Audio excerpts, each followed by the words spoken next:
the patterns of abuse that have been going on for a long, long time in my family. Abuse carries on because nobody's talking about it. So it felt like it just wasn't really a choice. It felt like a necessity. I saw the problem, and that's part of what I do in the work that I do, which is here's a problem and what's the solution? How can I creatively solve this? The problem is that nobody was talking about it. But up until now, you're in your 5th decade. You've experienced a lot. You're now a mother of 2. You've made an incredible, courageous film about your family and the trauma. You won a lot of awards in the workplace, external awards. If you look at it, what do you think or feel life has designed you for? Big question. She is an award-winning creative powerhouse behind iconic campaigns and films for top global brands. She is brilliant in the marketing world. Tracey Arcabasso Smith. Hi, I'm Topaz Adidas. I'm the founder of the Emmy Award-winning series, The End. The End has been an incredible journey for the last 12 years. We've brought in over 1,250 pairs to have incredible conversations, and I've learned a lot. Through this work, I've had the privilege of witnessing the bold, the beautiful, and the heart-wrenching, the conversations that reveal us. I've watched, I've listened, I've learned, and now I'm ready to share. David S. Viscott has a great quote that always inspires me. The purpose of life is to find your gift. The work of life is to develop your gift. And the meaning of life is to give it away. And what I've seen from my 48 years on this planet, through incredible experiences, is that life shapes us. Things happen to us, and we interpret those things, and that shapes us into offerings we can offer others. So the expedition that I'm embarking upon, that I'm inviting you to join, is a journey of conversations. I'm going to speak to people that I find incredible. I'm going to be asking them questions that reveal their life's journey. What are the hidden gifts and challenges and offerings that they have? And on this journey, we will uncover the message the universe has written into your life for yourself and for others. Are you listening to what your life is telling you? I don't know where we'll go. I'm just going to be very transparent about it. And that's why I welcome you to this journey that we're calling Getting Under the Skin, or GUTS for short. Thank you, and let's see where we go.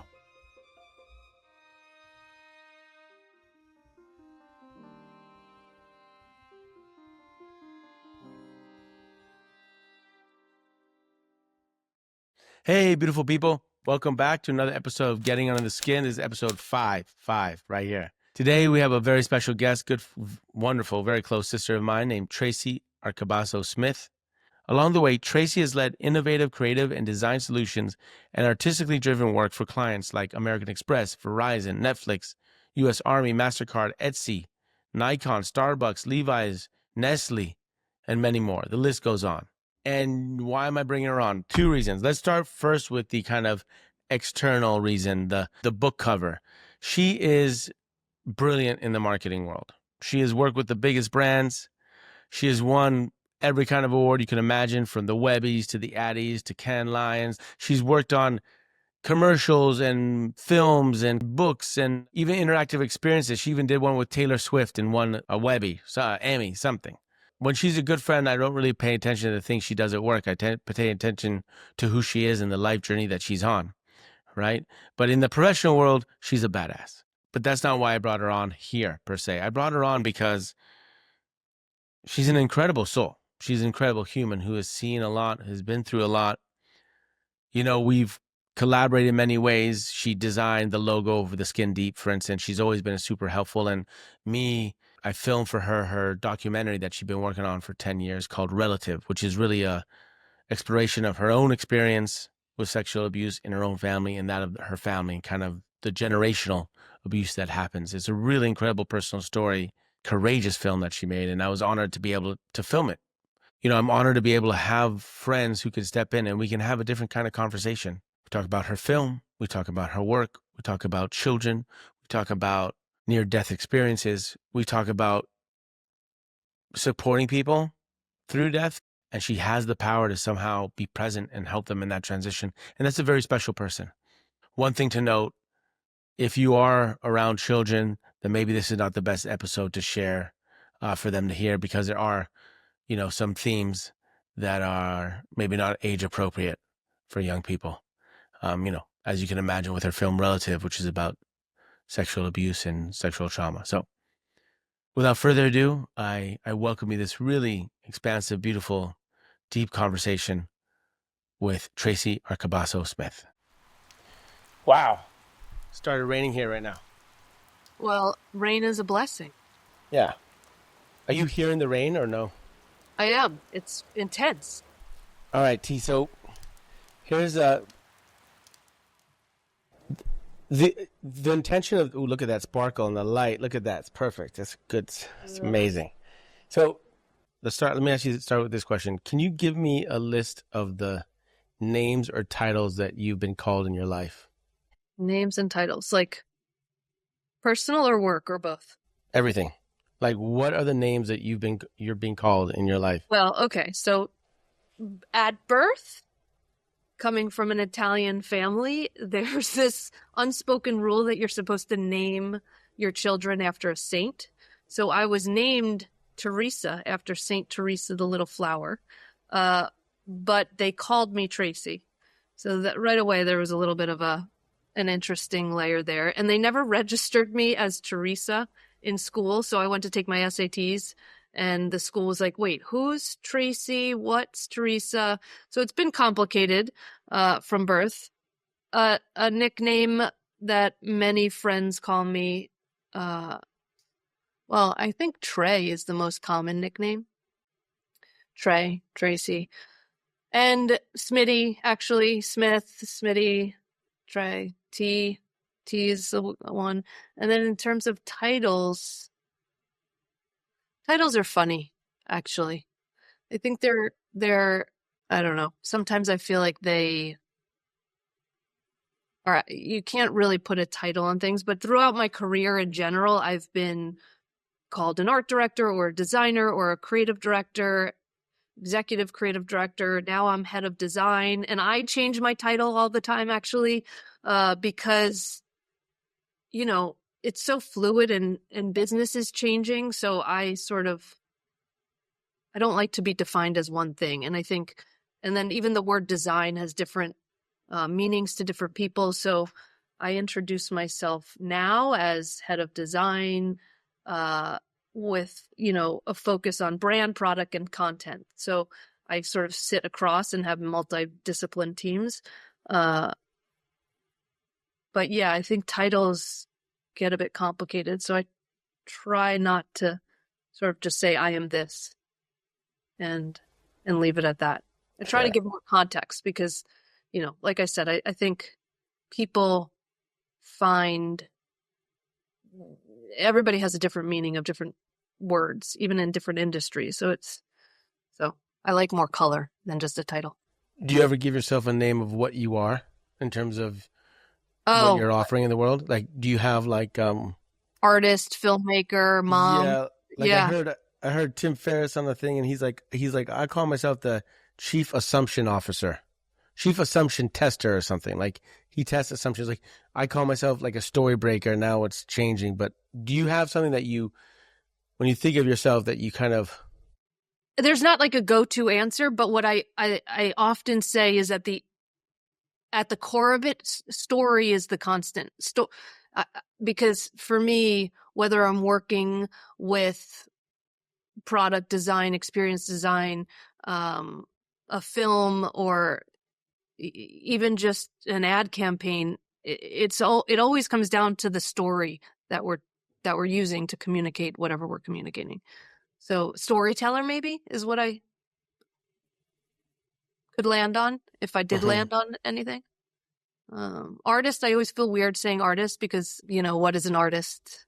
And can I fill the shoes of the word? I don't know, it feels a little uncomfortable to say artist. In the circles you're in the spaces you're in, where do you feel that you offer the most value and the unique value? I try I feel I contribute seeing. I try to do my best, whether it's with my family or with coworkers, to allow people the space to be them and to be able to see them. And I hope that see themselves, feel themselves, be seen, maybe I should say. But or at least I hope to be doing that. Are you good at it? I think so.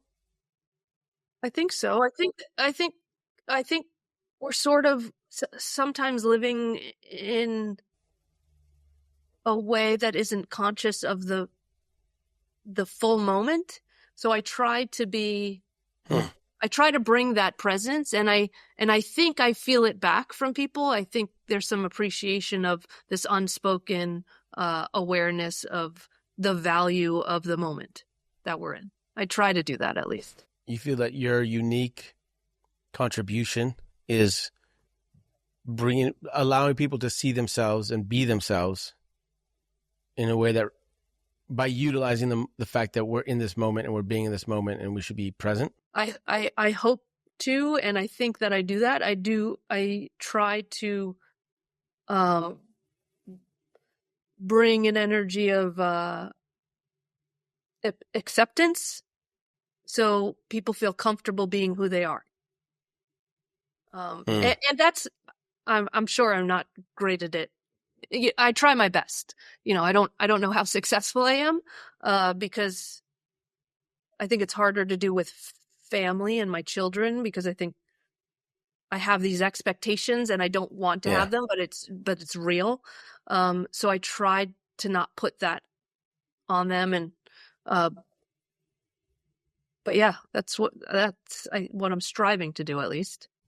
Like, when was the moment? It's because you're quite successful in your field, right? You're traveling, you're speaking, you have a leadership position at Deloitte where you're working for the last, 5 years. Before that, I mean, you've always been quite successful in terms of external metrics, like, quality work, quality job, quality awards.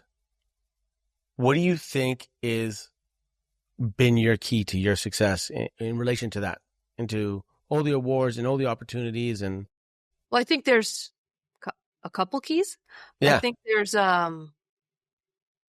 there's genuine attention to craft. So, how much time and dedication do you put towards a craft, to learning the craft? I think a gift that, I don't know if it's a gift, but I am a curious person. I find that curiosity drives me, so I do think that curiosity is what drives the passion to sort of be better as much as I can.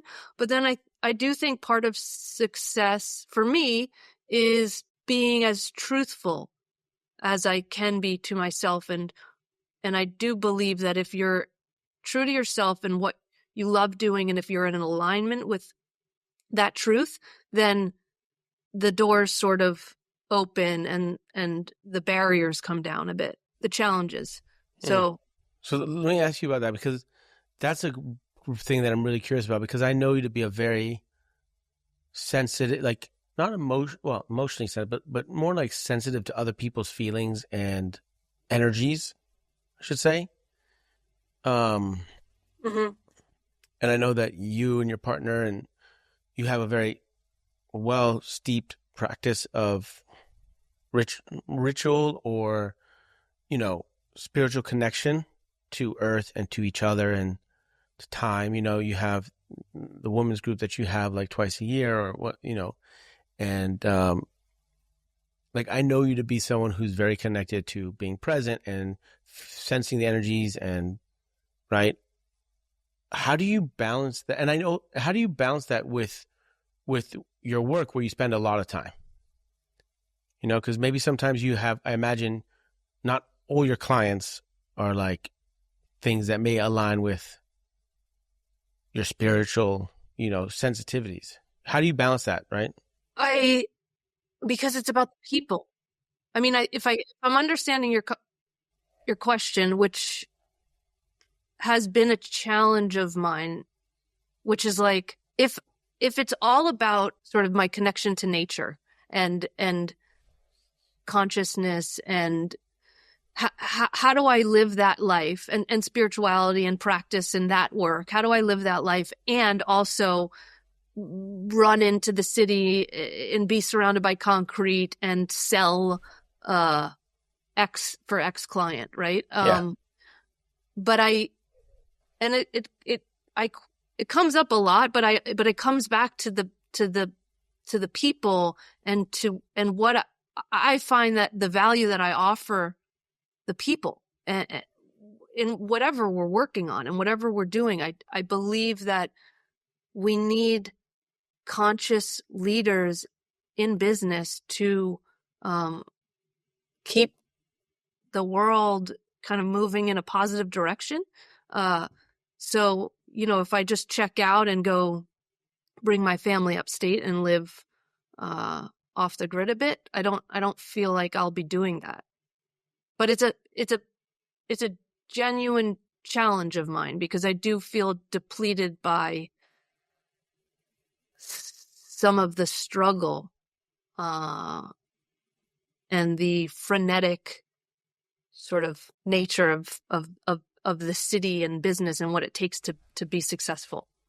Right. That's what I'm always kind of curious. Because we've known each other, what, like 11 years now, maybe 12? Yeah. 13? I don't know. And there've been a few times where I know that you have this kind of where your personal interests are and your kind of internal interests and motivations are versus with that of the external world. And I've always been curious about that, is how you balance the two. I mean, I could get on, this could lead me to another conversation, but up until not even a year ago, actually almost a year,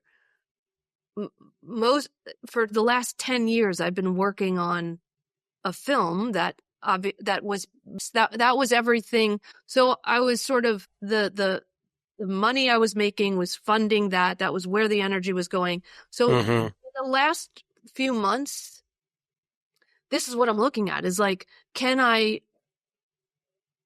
stay in and take where I am today, sort of in the corporate world as a business leader in the creative industry, and can I make change? Can I do something positive with that? And it's early stages because I'd love to make a big impact. So part of that is I'm focusing on a women's health initiative and seeing where that's going. And there's a lot of interesting possibilities there because, I work for Deloitte, and Deloitte has there's a lot of potential partnerships and connections and possibilities. So now I'm just sort of looking at, and it's new. I'm looking at how can I make change where I am. Yeah. So I'm going to play back what I'm hearing, and tell me if it's what you're saying. What I'm hearing is that for the last 10 years with your film Relative, which was a beautiful, extremely personal project that we'll talk about, film that's out about your own sexual abuse in the family for yourself and with generations within your family, which is an incredibly courageous film to make. That's where all your energy has been going in terms of like your internal purpose. Yeah. I wouldn't, and so you've been offering your skill set to the corporate world and by marketing and creative direction and design, and you've taken that excess energy and put that into this personal project Relative, which is taking 10 years to make. And that's been like the way that you're contributing to the things that are more spiritually aligned with you personally. Is that, and Yes. Now that that's done, just in the last few months, now that's opened up a new space for, okay, what's next? Yes. And there's a lot that comes with that. There's excitement around the possibilities, and there's a huge question mark around, well, if that was everything, I will never, this is how I feel. I mean, and I don't know if it's true, but I will never make or do anything as meaningful and as important as that for my soul and my, like down to a cellular level that has changed me. Now what? Like, what do you even follow that with? So it's, and there's a sadness around that too. Mm-hmm.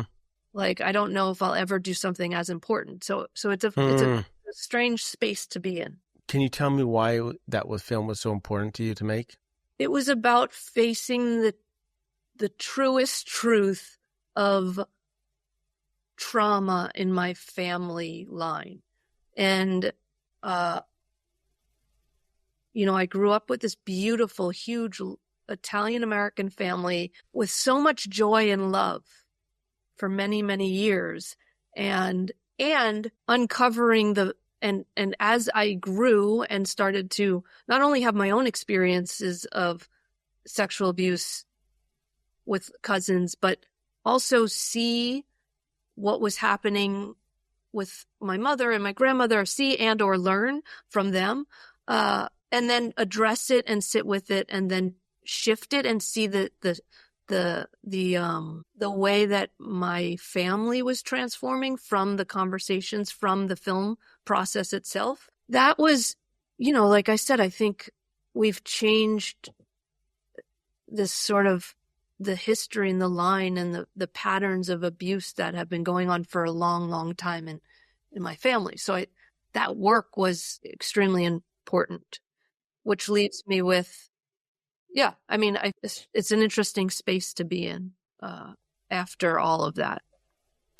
Yeah, what comes up for me again is like the film was the medium by which you practiced kind of supporting the healing of people in this generational trauma and abuse that's been going through your line, and you kind of had the courage to face that and use the film as a medium. And much like maybe now your work is still a medium by which you're still working with people to create quality work and bring your talent to it. Where did the courage for you come from to make that film? The courage, it's so interesting. And maybe this is part of why I am where I am, trying to bring that to other people in sort of the everyday workspace. But it wasn't a choice. It felt like it wasn't a choice. It felt like I have to do this because, it's sort of, there's so many cliches around this space where it's like, break the silence. But like really the whole problem with this epidemic is that it's a silent epidemic. It's a silent, like abuse carries on because nobody's talking about it. So it felt like it just wasn't really a choice. It felt like a necessity. I saw the problem, and that's part of what I do in the work that I do, which is here's a problem and what's the solution? Usually like creatively, how can I creatively solve this? So the problem is that nobody was talking about it. The solution is to keep talking about it. So and when you, I guess to answer your question more specifically, when you say, how did I find the courage? I didn't find the courage. I don't believe that we do anything ourselves. I believe that, again, it's community. It's like many different, energies or people came into my life at different times that supported the work that I needed to do on myself to do the work for my family and on the film. So meaning, whether it's body work, movement work, meditation, yoga, talk therapy, like all of these different modalities and ways of moving through to get that courage. I believe that is how I got there, and just listening, like trusting and listening to my intuition around what I needed.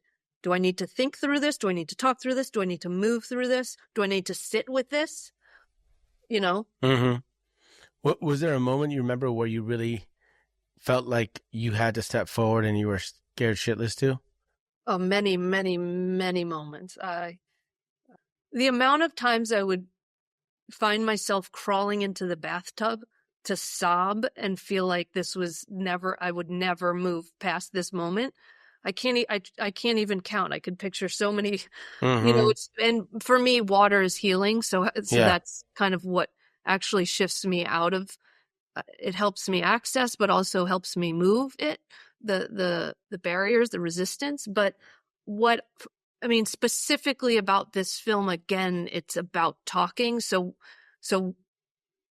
the breakthrough for me was when I realized that, well, before I say that, the challenges that were coming up, the difficulties that we're talking about, were often that I would have conversations with people about their experiences, and they would ask me to not speak about it or take it out, or, couldn't include it in the final edit, and things like that. So there was a lot of sensitivity to that, because I love and respect these people that I'm talking to. So how do I honor them and love them? But what happened was, when I realized, and this would take me down every time, it would happen over and over again, and it would take me down. And I'd be like, how can I make a film when nobody wants to talk about anything? But what I realized is that was the story. Just like, again, embracing the truth of what it is that we are experiencing and dealing with. So the truth was, people couldn't talk about it because it was so hard for them.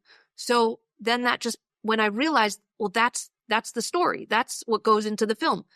I had a conversation, they couldn't talk about it. Like, let's just say that. Let's show the resistance. And that, let's blur the face of the person who doesn't want to be in it. And it worked out, because that's truth. And that's, and then it also showed the gravity of what we were talking about, and how hard it was for some people to actually see it and look at it and address it. So if you were to take me to the Tracey when she was just setting off to make the film, because you actually started making the film not about your family, but about an animal shelter, right? Which is not in the film, but that kind of, and then you realize in filming them that you're filming these animals that have been abused, or like, you realize about your own abuse, right? And it was like, and that kind of turned the camera on the inside, and then there was a bigger story there. Bigger story, like a more personal story about your own life. Yeah. If you take me back right now to that Tracey, what's that, 15 years ago, 12 years ago? What do you think I'd be surprised by what I saw, what I'd see? Probably not. I don't know that you... Because I'm awesome, because I'm have no judgment. Is that what? Oh, okay, let me ask a different question. You went back and you met her. What do you think she'd be surprised about you now? I've come a long way, but I don't feel significantly... I mean, I am significantly different. But yeah, I don't, it's not that shocking, really. I think I've always been empathetic, and I've always been sensitive, and I've always been, a people person. It's, you don't think you've changed that much? No, I do think I've changed a lot, but I don't know how obvious it is on the outside. Okay. How have you changed a lot?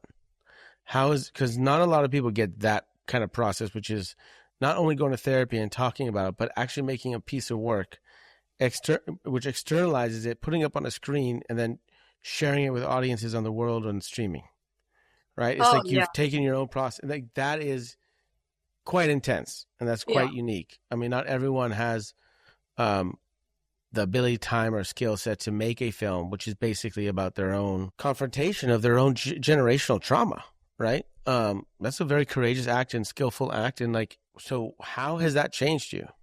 Yeah, okay. The old Tracey would never have believed that that Tracey could do that. So it made it. So, I don't even love giving presentations necessarily. And yet I'm standing in front of 200 people talking about the most intimate parts of my life. So, but I don't know that changed me. What changed me is, all of the work that I told you that I was doing to allow me to keep moving forward.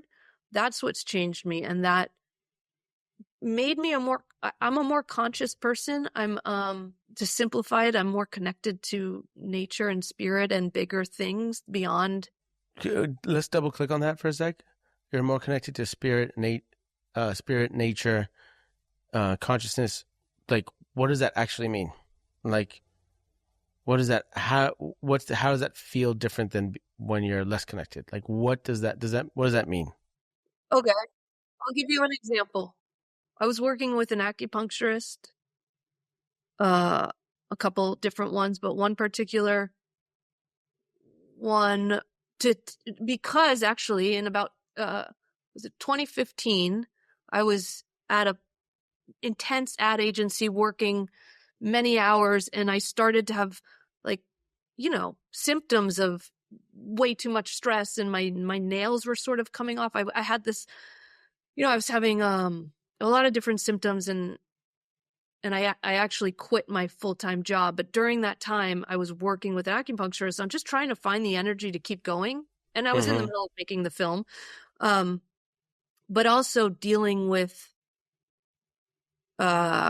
this, looking at my relationship with my mom and how that, and really seeing it for what it was, what I got, what I didn't get, being sad about, feeling the sadness, and the reality of some of that relationship a bit.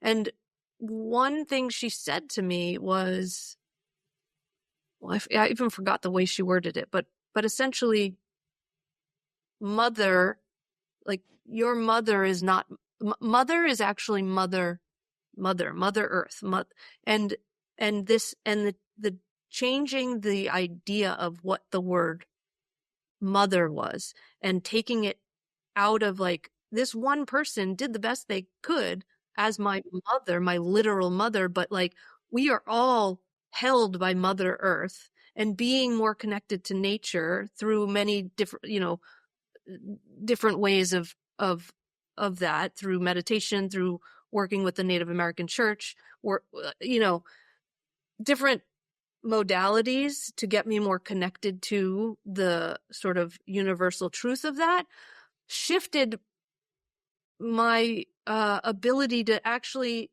even see my relationship with my mom and accept that she was mother, but mother really for me was capital M mother. Mother was all things. Mother was, so that is one moment of transformation for me, where it's bigger than what we think. I think, even the word mother is bigger than my mother, You know what comes up for me when I hear that story is, I'm not saying this is your case. What comes up for me is I hear a person who maybe had this desperation with their mom, their actual mom, and kind of feel like the powerlessness of the mom. She's just a human being. This is what happened. There's only so much, and there's an anxiety around like, well, and then when you go, actually there's Mother Earth, which is nature and spirit and the patterns of nature, which has a much deeper intelligence, much more omnipresent and profound intelligence. There's a certain level of comfort that can come with that. Yes. Right? And that can relax the nervous system, because you're like, actually, I'm not relying on my mother to nurture me. I'm actually relying on Mother Earth to nurture me. And we know how powerful Mother Earth is. And there's like, oh. That's what that was. That was me feeling into that and realizing that, and relying on that. When I was struggling, I would, light a fire and sort of use tobacco and say a prayer to Mother Earth. Like I was held by a bigger, right, by a bigger source, by a bigger force. Yes. But that's mother. Where's father in you? Because I've never met your dad. You don't, at least in my engagement with you, it's not that you don't talk about him, but you don't talk about him a lot. Yeah. And I wonder, like, what has the father, because part of me feels like relative is an exploration really of the affront to the feminine line. Yeah, it's very much the feminine line, and I'm not saying women, I'm saying the feminine line. Okay. So, but maybe it's not, but it's an affront to the feminine line from the masculine energy, from the men in the family, which is different, but I'm saying masculine. So where's the father in your story? What's the place of that? Well, so my parents got divorced when I was around 11 years old, and I don't feel his presence. Even when they were together, he worked a lot, so he wasn't very present in my life. He's a very sort of reserved, analytical guy. He worked for U.S. Customs. He was a special agent. He was, so I get my inquisitive curiosity from that mind. Our relationship is fine. It's good. But it's not very deep because he wasn't very integrated in my life for most of my life. And he grew up in a family where he was sort of out on the street by 15, 16, kind of doing whatever he wanted because he was the youngest child and grew up in the Rockaways in New York and was pretty much kind of grew up on his own and found his way and made all the decisions on his own and became successful on his own, all of that. And up until a couple years ago, he hasn't been that interested in being introspective or self-reflective necessarily. And I have been. So I, maybe that is why we weren't that close. But his third marriage, he married this woman who is very into therapy and really getting at the friction that they were having. And so he started therapy. And so he's grown and learned a lot and has changed a lot actually from that. Can I double click on that? Because I kind of get a form of that question and I'd like to hear what comes up for you, but why is it important, or why does him becoming more introspective of himself affect your relationship with him? I think he's able to see his responses and possibly shift reactions a bit easier now. Like for example, I haven't been out to visit him. I think I was there once, and he's been in California for quite a few years. We are going next month I'm bringing the family for Thanksgiving. And one of the first things he said when he heard I was coming was, well, you're only coming for 4 nights. And, it feels like that's not enough time. And it's like, and I quickly was just like, that's a long time for my family, for a 2 and 4-year-old, so I'm able to kind of push back and be like, you know what, that's actually, instead of being grateful that we're able to make the time to come, you're actually complaining like off the bat. And it, like, can you just be happy that we're coming? So, and within, minutes after we hung up, he wrote back, he texted me, I'm really, thank you for coming, so he's able to see himself. So I think that work allows, I'm not sure he would have been able to do that a couple of years ago before he actually did some of the work on himself. What I'm hearing, actually, what comes up for me when you say that is that when people do the work on themselves in the sense of introspection and self-awareness, seeing how they react to people, see what triggers them, being aware of how their reactions affect their relationships with others, that opened up wider avenues of connection with other people. 100%. Right? So it's, no, but that's what comes up. And that's what I'm feeling and speaking to you. And I think it's interesting because, with the work that we do with the and everything, sometimes people are like, well, why even have this conversation? Like, why we even have it? And, which I think is a totally valid question. And you can see sometimes with people who are more closed that the access to emotionally articulate certain ideas and experiences and sentiments is more restricted. So there's less space to attach onto, to draw a thread to someone else.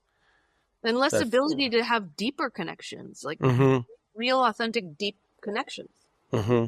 That comes through openness and ability to creating space for those conversations. You know what I find interesting is that a lot of people talk about vulnerability and they assume the vulnerability is in the person who's sharing, but there's also a great deal of vulnerability who's in the person listening. Because maybe, for instance, if you're going to be vulnerable with me, for instance, and you tell me, actually, Topaz, when you did these things, it was really hurtful. That also is a vulnerable position for me because I have to sit in that and I have to listen to that and take that in if I'm really listening to you versus get defensive.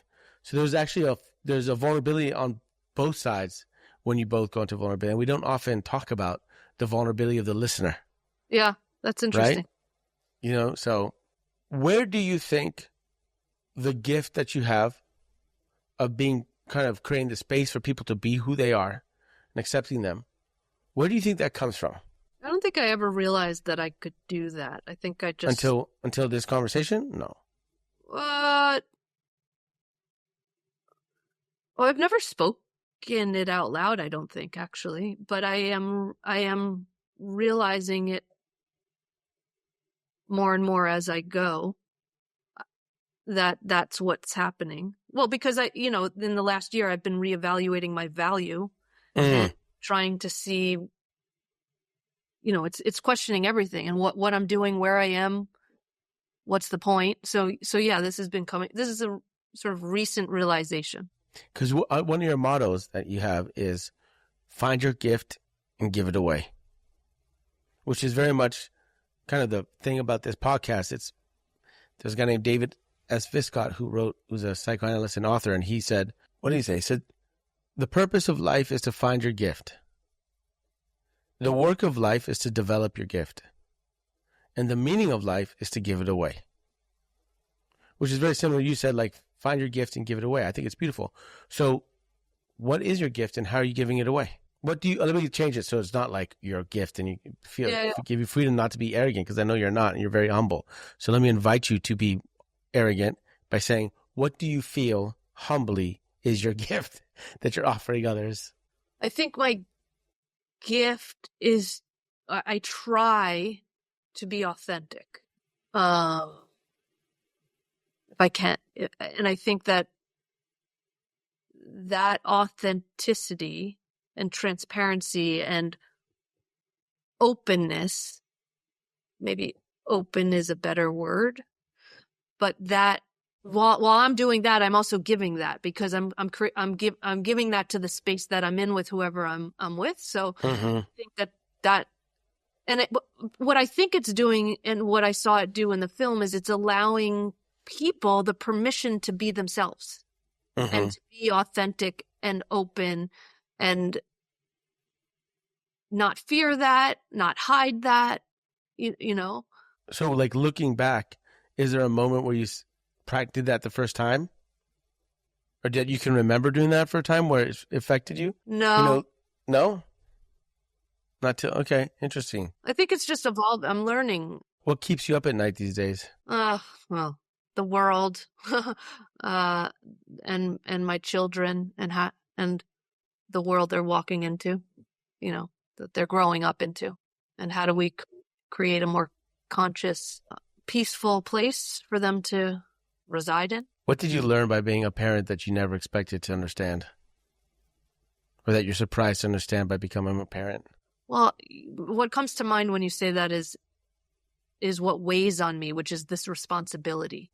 Because I'm an older parent. I mean, it's all relative, but I lived so many years and had a lot of fun for many years. I mean, it's like really nice to be free and go and live and be, and then all of a sudden you have these two little girls that I'm responsible for. So that responsibility is the most shocking part of being a parent, and how everything I do is how affected they are by every single thing that I do in the moment and in the future. Like, everything I do will affect their moment now and their everyday later.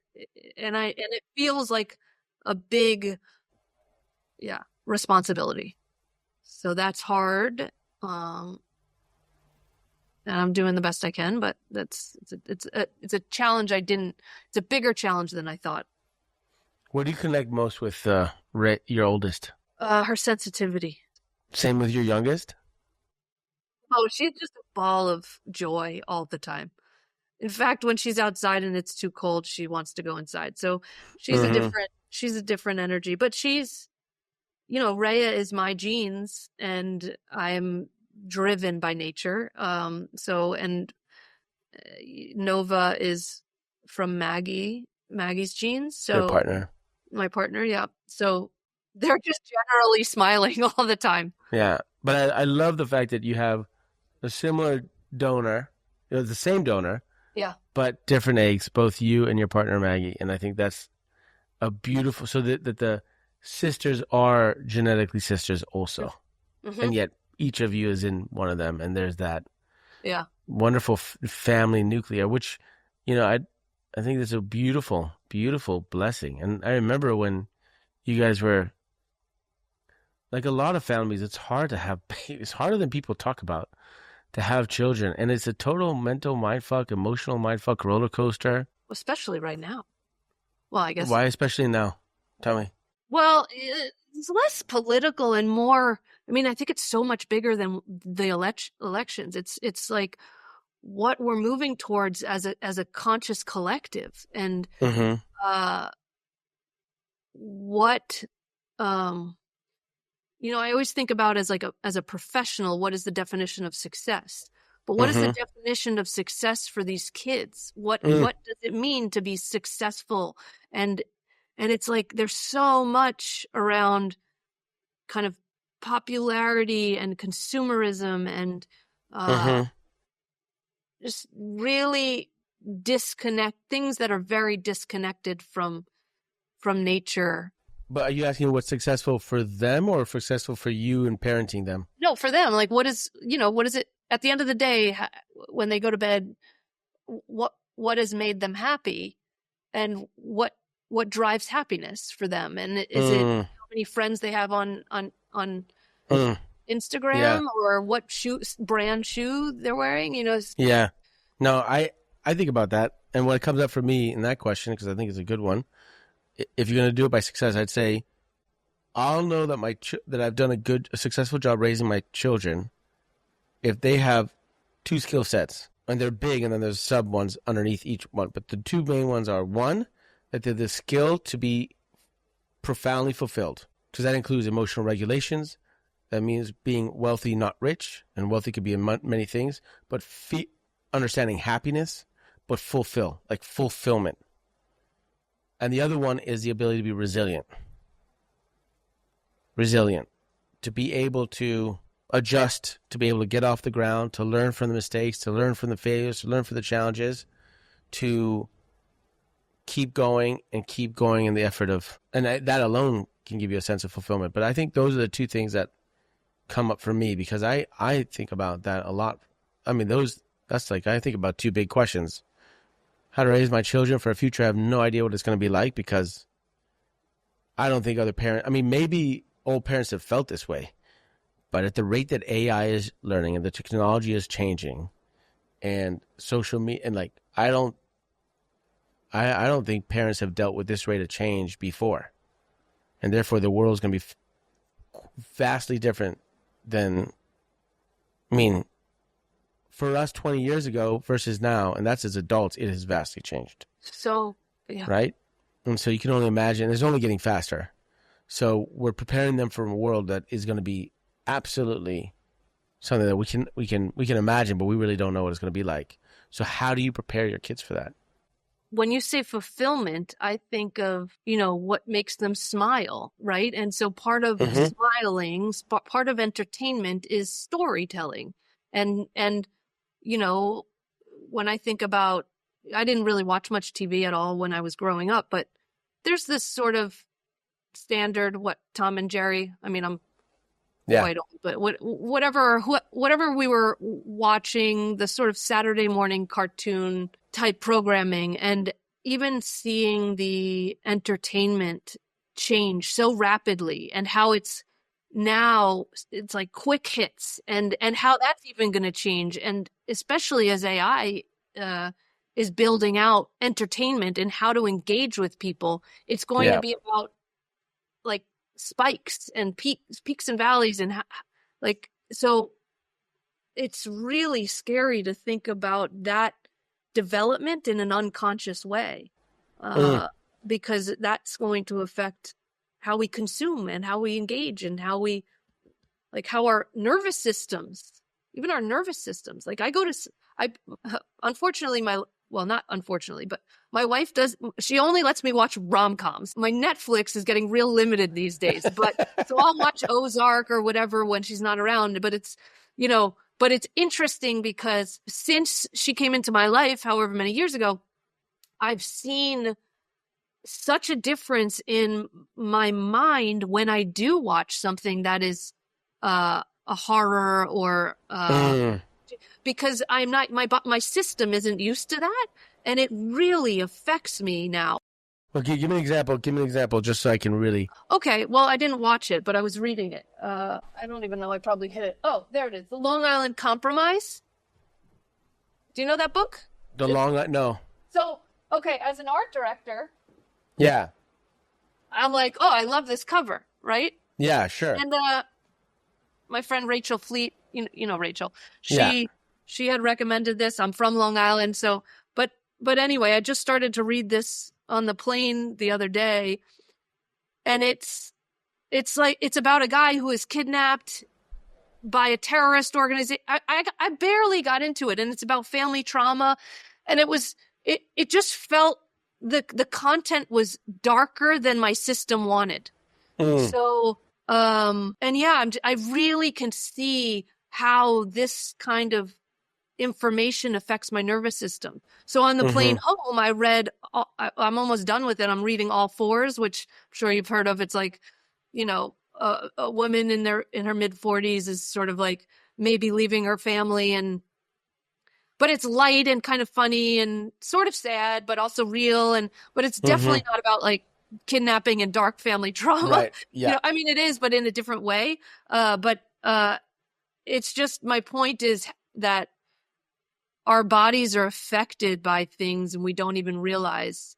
So it's just, it's scary to think about all of what we were talking about and just who's developing and what is developing and what's being put into the world. When I became a father, so I have two now, but when I became a father, I just was shocked at how the world operated. I said, holy fuck, how do adults who are dealing with fucking war and pain and grief, how do they operate when their hearts are running around and these little children running around this, Your heart is like taken out and they're there. And then you just think about all the unfortunate, horrible tragedies that are happening globally. You're like, how is the world operating? How is it operating? And that also manifested in my own life in the sense that I couldn't watch any movie that was about a kid dying. I mean, I can have a hard enough time watching what's happening on the news in the scope of war, which is important to pay attention to so that we hopefully can make changes in our political systems. But I didn't want to watch a movie that was about anything that was about a family or a son or a child or a daughter and death and kill. I just couldn't watch it anymore. I just couldn't let that into my field, because as soon as I just think about, that happening to, your child or something, it's just so vulnerable. And I just don't understand, just have a newfound understanding as a parent of the precariousness and vulnerability of parents around the world. And it just befuddles me how do people operate in war zones? How do they handle that kind of grief? I think about it all the time. You feel it, right? Yeah. Well, I feel all the time, and I think about it all the time, how lucky we are that my 5-year-old can just go to a playground and be safe. Yeah. And yeah, it's really, what's happening in the world is extremely, there are no words, actually. And part of the challenge is, like, now we have access to all the stories and all the suffering and all the pain at any moment across the entire world. So it's at our fingertips. So is it worse than ever? Probably not. I mean, I'm sure it goes, but the access is what's... Yeah, it's more direct. And it's more direct, and then there's like, what can you actually do? And I struggle with, and I try to tell myself that, I've been working on family trauma, right? So like that is... In your film relative, yeah. Right. And I can only do so much. There's so much suffering and so much pain. So can you make an impact? And I don't think you can make an impact everywhere. So, and even though the film is finished technically, there's so much more impact in just getting it into the right communities in the right hands, and the people that are affected that I'm getting messages from all the time. So like I know that work is working, and I can't, and I, and I try to remind myself that that's the work that I'm doing, but also there's all of this pain and suffering, and it's like how am I not helping that person or that country or that group? So it's really hard to stay clear. What do you mean by stay clear? What do you mean by stay clear? We are here not as individuals, but as a community, and we should be. I believe that we're here to help, to do what we can to help our communities and community and whatever whatever that means. I personally can't get overwhelmed, and I can't do everything. So I believe that it is valuable to choose what you are able to affect and change and impact, and not let all of the other pain and suffering get you down, because it really is challenging to be alive and see the suffering and pain and not be able to do anything about it.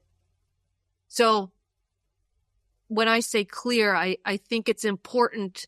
Not only is the pain and suffering horrific, but I think it's also very important to stay clear in the mind and forgive yourself that you can't actually fix all of that. Do you know what I mean? I mean, we can all do a lot, and ideally we can choose what we do and the impact that we make. But there is a certain amount of forgiveness to yourself that I think some people, grace, actually, that's a perfect word, in the acknowledgement that it is. It's just, I can't think of the poem right now. I think it's by Rudyard Kipling, where he says, like, if you can, like, something along like, may you know what you can change, accept the things you can't, and have the wisdom to know the difference. I know that you feel that stuff. I think, like, if you look at your life, you're in your what, fourth decade, fifth decade. What is the story of you? What's your story? What do you think is the story of your life? A big question. What would you say? Yeah, I mean, the question I'm really going for, that I'm playing with in this podcast so far, is like, what do you think life designed you for? And what have you seen or experienced that makes you think that? I was designed to heal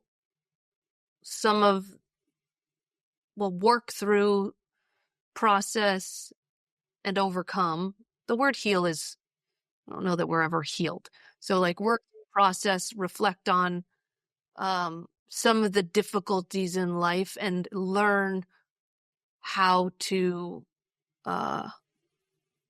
move in the world, move through them, right? And like, I think that process for me was a challenge. This has been a big challenge, and we've talked a lot about that. But I think that allowed me to open up the space for other people. So I think my story was about working through my own sort of story, working through my own challenges and past and history, and finding that everybody has their own way to work through things, and realizing that it's through connection to myself, to nature, to community, like through connection, we can move through things. And then that ability to bring that knowledge to other people unsaid, like not that I need to be communicating that to other people, but just hold space for other people to sort of see literally on film that process, but also be able to sort of inspire and be a catalyst for their own kind of growth and looking at their own stories. I think that's what my purpose has been, and that's sort of what I've been designed to do thus far.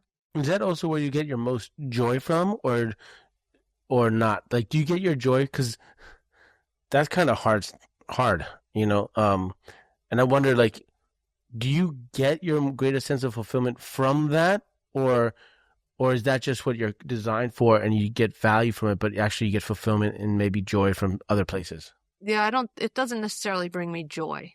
But you feel like life has designed you for that, and you keep doing it because why? It gives me purpose. That is because I think it's find your gift and give it away. I do think that that's what I'm able to offer this world. Joy is an interesting word because I could probably bring it into my life a little bit more, but there is, and again, joy is a joyful word. So I don't know if I could say it's joy, but there is, satisfaction, and that's even not the right word, but fulfillment is more correct. Fulfillment in like embodying your purpose and embodying your contribution. Yeah, but I would like to get to joy a little bit more, actually. I think I've learned two things from this conversation. One was your second point on raising children, which is resilience. I could do that better. I'd like to offer that more to my children. And joy. I think that's an important part of life. Yeah. I do this because I think about, sometimes I see archetypes, especially when I've done ayahuasca, for instance. I see like the archetypes, like, ooh, that's Jabba the Hutt, and Darth Vader, or that's a Jedi, or I don't know why I'm referring to Star Wars now, but it's not just that. It's like there's Indiana Jones and like archetypes. There's a big lizard just eats dead flesh. I see that, and I don't know if people believe in past lives or not, but whether it's a past life, but we've talked about this. But this conversation for me just keeps reaffirming that vision I have of you, which, past life or an archetype. But I had that vision where, we were in a past life, is in that altered state. I saw like that we were part of a Native American tribe, and it was getting wiped out. And I basically committed suicide by running a horse off a cliff over in Spider Rock, because I had that incredible experience in Spider Rock in was it northern New Mexico, southern Arizona. I had that incredible experience. Like, it was so vivid, and I was on a job filming, and I was like overcome with this experience. And part of that connects to this idea, like, as it was getting overrun and they see the tribe was getting killed and liquidated, you were a grandmother in that tribe, and you were old, and there was not anything you physically could do other than sit in the main tent teepee, in the center teepee, and just hold the space of the pain of everyone that was happening around. When I say that story, what comes up for you? Like, bullshit, cool story, or like what? That's Topaz's trip. I mean, I'm not even asking if it's true or not. I'm saying that's a strong thing for me, of this image, this archetype I have for you. And then this life, it's like that energy is carried through. And I don't know if that's true or not, but just when I share that, what comes up for you? Yeah, you shared that with me a long time ago, and it didn't not resonate, but I was like, okay, it did. Well, it probably didn't resonate, actually. I didn't really see what you meant. And I will say that recently I've thought about that and talked about that with my wife so many times, because that is my biggest struggle actually right now. Like, that exact image, energy, experience that you're speaking of is what I am holding and sitting with and trying to process and find joy in that, because it's very, very hard. And what I'm trying to do now, of course, having two young girls, is like, how do I live this life and not take that on in a way that hurts my physical body and my health? And, I forgot the part of that story where you said that you were on the horse and committed suicide. Just ran off a cliff. Yeah. Well, I forgot that until right now. And what's interesting is in the past 2 weeks, I've been thinking about this story a lot because of holding the space for people dying. And my best friend from college, it's been actually 4 weeks ago now, committed suicide.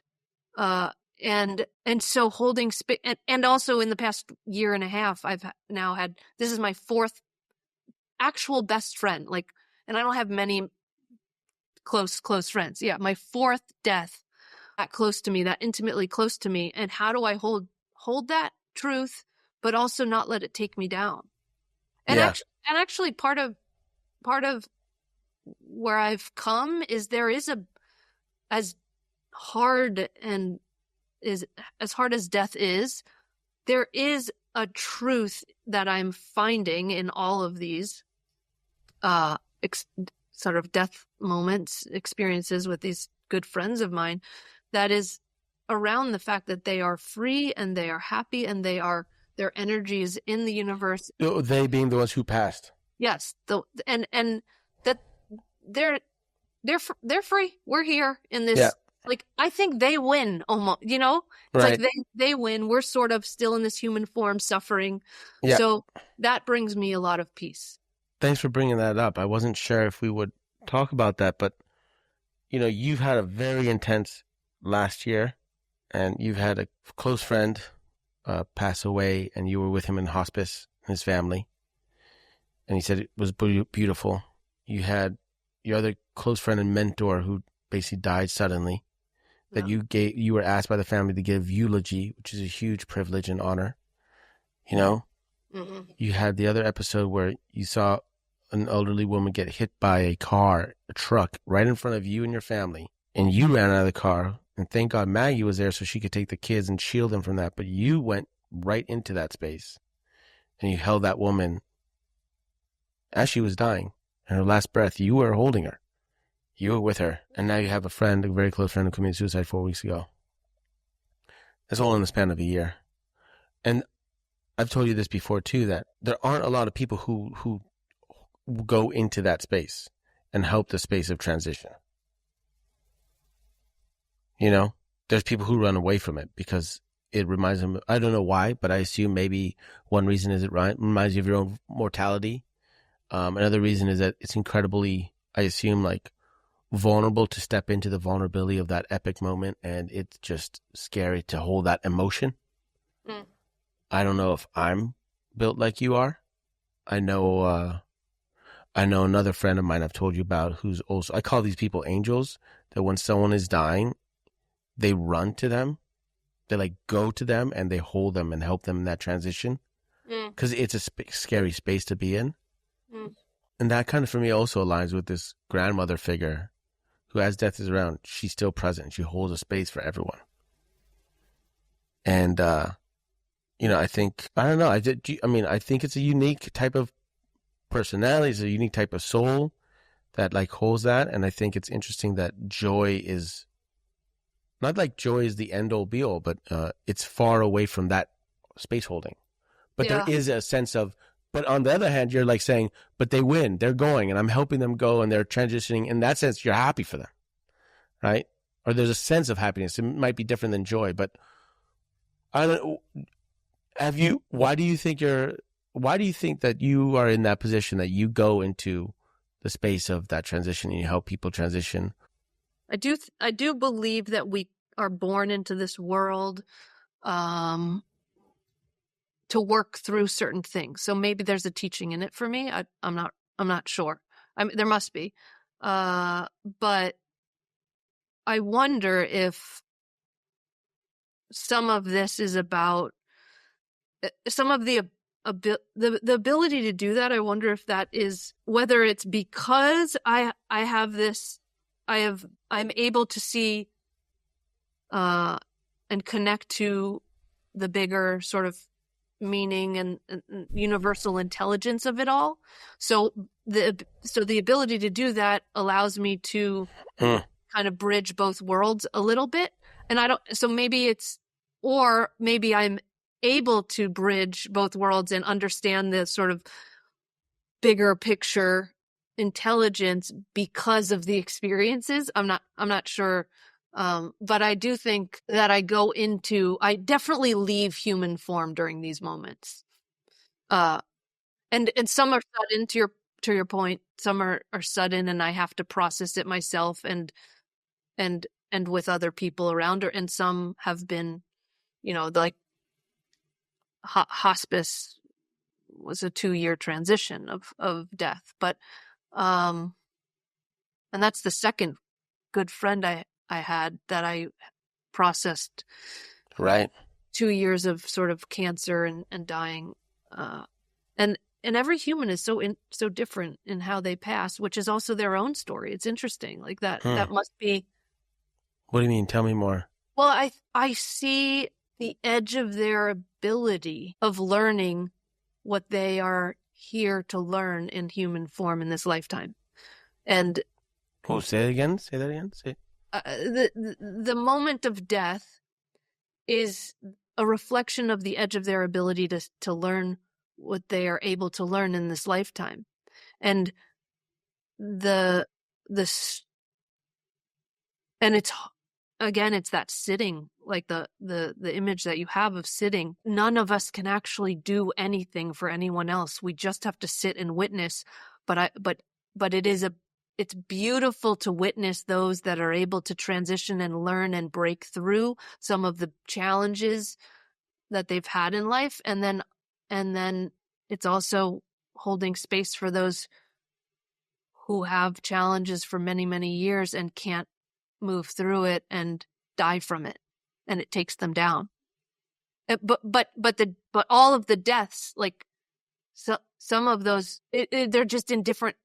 The transition moment of death is interesting, that it's reflective of their ability of where they are and their ability to kind of heal or move through some of what they came into, the challenges they came into this world with. Do you want to give one example with the story of one who was our friend who was in hospice? Because you told me that was a very incredible, elevated, or do you not? Do you want to keep that? So for him, and this is, he was married, and it's a known, it's not a hidden story, but it's a known story that between him and his wife and his loved ones. But he struggled with allowing love in, I guess, is like a simple way to put it, and being intimate himself in a way that really allowed him to be one with another individual that he loved.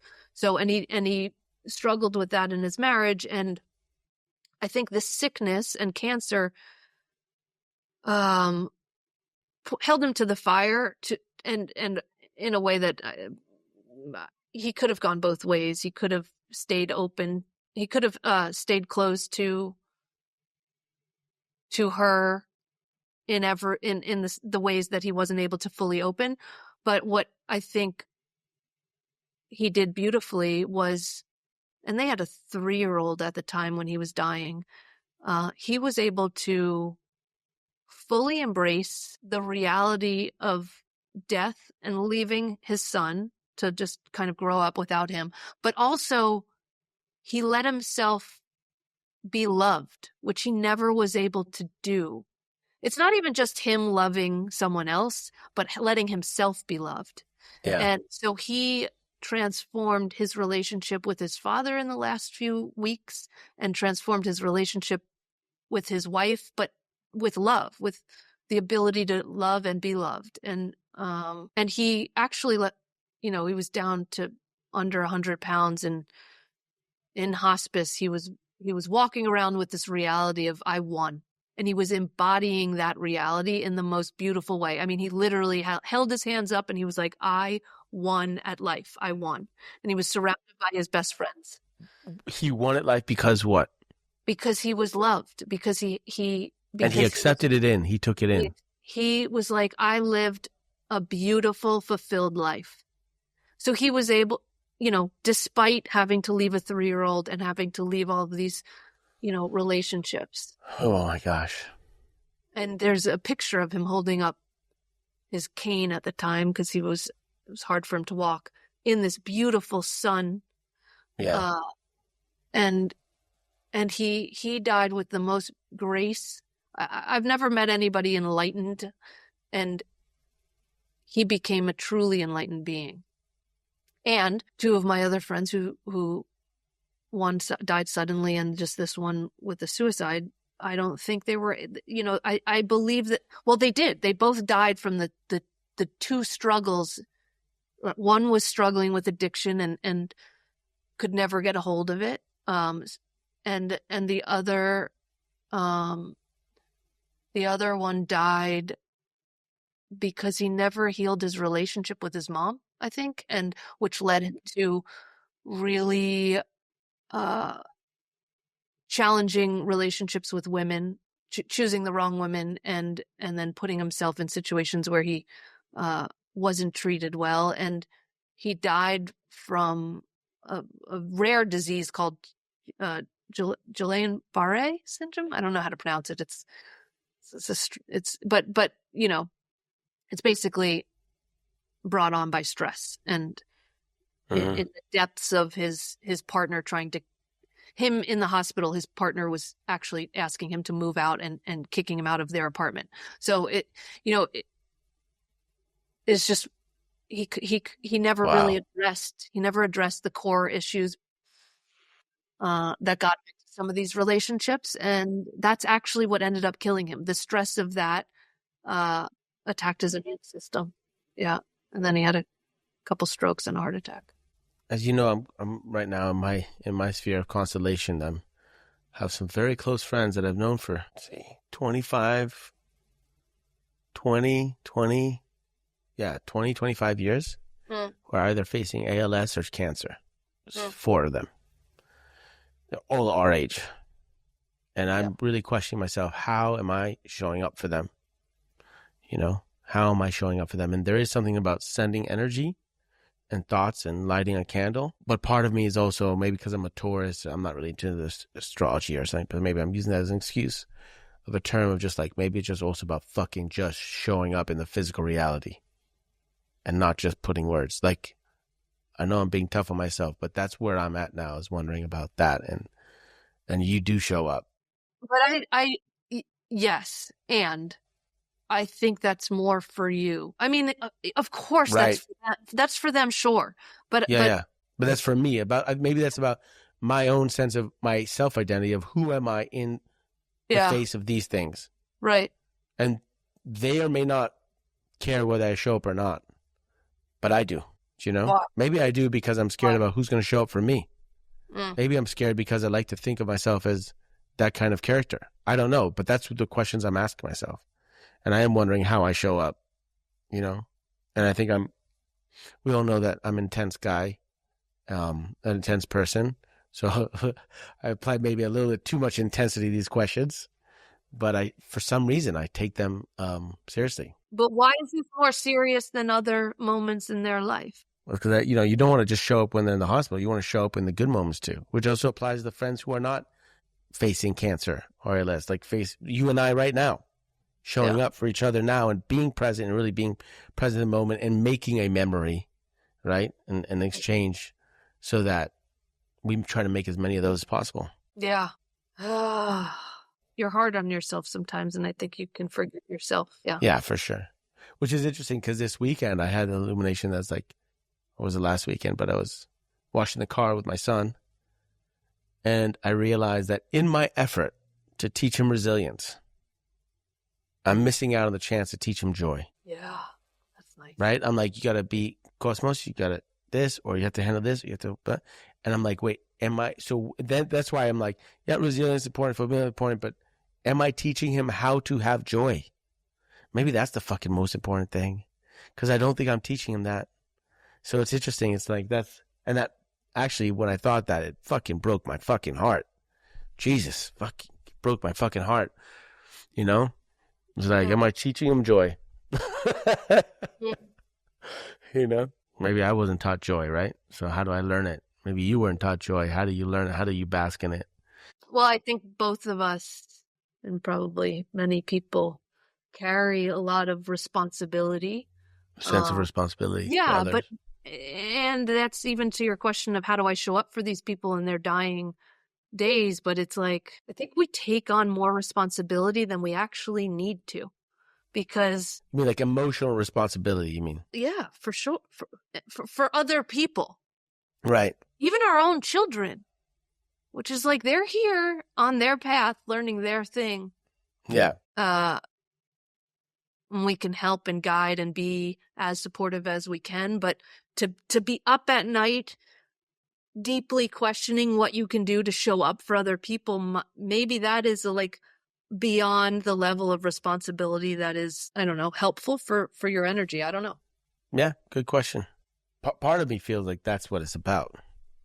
It's like, fucking, that's what it's about. It's like, that's what it's about. Like, you showed up on people's time, but you also showed up by making the film relative, both in the people who watch it and both in your family members, of you asking questions when they didn't want to ask questions. It is what it's about, but it's also the work you are doing in this world is so deeply important and incredible. And to the point that I was making earlier, you can't do everything for everyone. You're doing so much for so many people by having intimate, meaningful conversations. Right. Yeah. Yeah. And like, don't say to cut me off either. Like, take that in, because it's true. Because now all of a that sudden reminds me of the time. Stepping on my line. Oh, thank you for saying that. It's hard for me to take that in. Makes me think of the time. Do you remember when we were filming Relative, and one of the first times we were filming with your grandma, the incredible Nana, right? Incredible woman. And do you remember we had a conversation, and then we had a barbecue, and we went to the grill in the back? Do you remember that? Yeah, but I don't remember. You don't remember? So it was one of the first times we were filming a scene, and then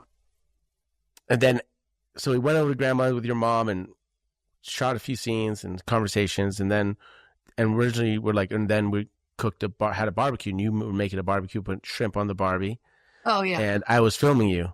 Yeah. And I don't remember what I asked or what happened, but you just did what I just did to you, which was you shut me out. Oh, really? And I said, and I'm like, did you just shut me out? And you're like, yeah. I couldn't go there. Yeah. Yeah, you're like, okay. So, well, that's the beauty of relationships. Can I ask you why you're doing this and what you're hoping come from these conversations? I don't know. No, I don't have a hope I don't know where it ends. I just have this yearning. There's two lenses that I'm looking through it. It's, well, I have more time on my hands.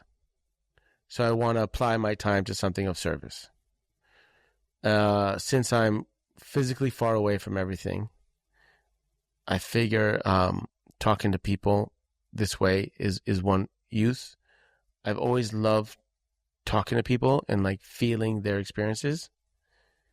So I get a lot of energy from it. I love it.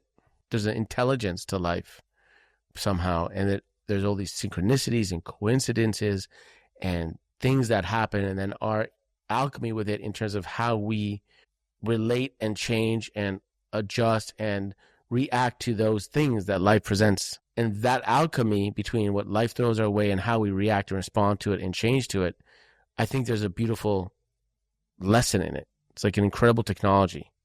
And kind of trying to decipher what is just the lesson that life is trying to teach through your own experience. And so by learning those lessons, we can then give it away, because I do believe that, like, on some level, I think, at least from, I did those retreats called Grace, those I did that 3 times. And like, I saw directly firsthand there how the story of your life can be medicine for me and others. And the story of my life can be medicine for others. Like that, I know for sure. I've seen that. And by the story of life means like when you share about your life experience, what your soul has gone through, what you have gone through, the narrative of your life, and the lessons you've learned and how you've reacted to things can be medicine for other people. That's what I'm trying to do here. That's beautiful. And I think this is the kind of work that is so important, especially as we move into a world generated by AI more and more. So thank you for facilitating this. Oh, T-Bone, thank you for being on it. Thanks for being in. I appreciate it so much. Guts is a Skin Deep media production. The show is produced by Sundus Hassan Noli, video by Dane Montezan, with editorial support from Ants Cabral and executive produced by me, Topaz Adizes. Special thanks to all the guests who showed guts, without whom there will be no getting under the skin. Interested in joining our community and following this journey? Visit GUTSPodcast on YouTube, Instagram, and TikTok.com for in-depth conversation card games that create the space for connection, intimacy, and deeper conversation. Thank you for joining me on this journey. Until next time, keep having the guts to get under the skin.